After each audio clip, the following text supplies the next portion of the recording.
അതേ പ്രിയപ്പെട്ട സഹോദരങ്ങളെ, ദൈവത്തെ മുറുകെ പിടിക്കാൻ നമ്മൾ പഠിക്കണം.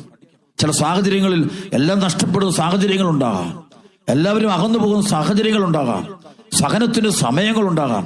അപ്പോൾ നീ യാക്കോബിനെ പോലെ ദൈവദൂതനെ അല്ല ദൈവത്തെ തന്നെ, ഈശോയെ തന്നെ മുറുകെ പിടിക്കാൻ നമുക്കിടയാകട്ടെ എന്ന് പ്രാർത്ഥിക്കുക. ദൈവത്തെ മുറുകെ പിടിക്കുക. പ്രത്യേകിച്ച് ആളുകളൊക്കെ ചിലപ്പോൾ മക്കൾ കൈവിട്ടു പോകുന്നു, ജീവിത പങ്കാളി കൈവിട്ടു പോകുന്നു, വിശ്വാസം കൈവിട്ടു പോകുന്നു, ഒരു ഒറ്റപ്പെടലുകൾ ഉണ്ടാകുന്നു, ഭീഷണികൾ വരുന്നു, അപമാനം വരുന്നു, സഹനങ്ങൾ വരുന്നു, പീഡനങ്ങൾ വരുന്നു. ഈ സമയത്ത് നമ്മളൊക്കെ ചിലപ്പോൾ തളർന്നു പോകാറുണ്ട്. ഇനി എന്തു ചെയ്യണം, എങ്ങോട്ട് പോകണം, ആരുമില്ല, ഇനി ഒരു വഴിയും കാണുന്നില്ല എന്ന് കരയുന്ന നിമിഷമുണ്ട്.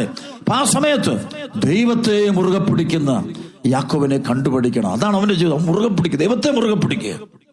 അതൊരു വിശ്വാസത്തിന്റെ പിതാവാണ്. ആ യാക്കോബിന്റെ ആ മാതൃക നമ്മുടെ ജീവിതത്തിലുണ്ട്. രാത്രി മുഴുവനും മുറുകെ പിടിക്കുന്ന സംഭവമുണ്ട്.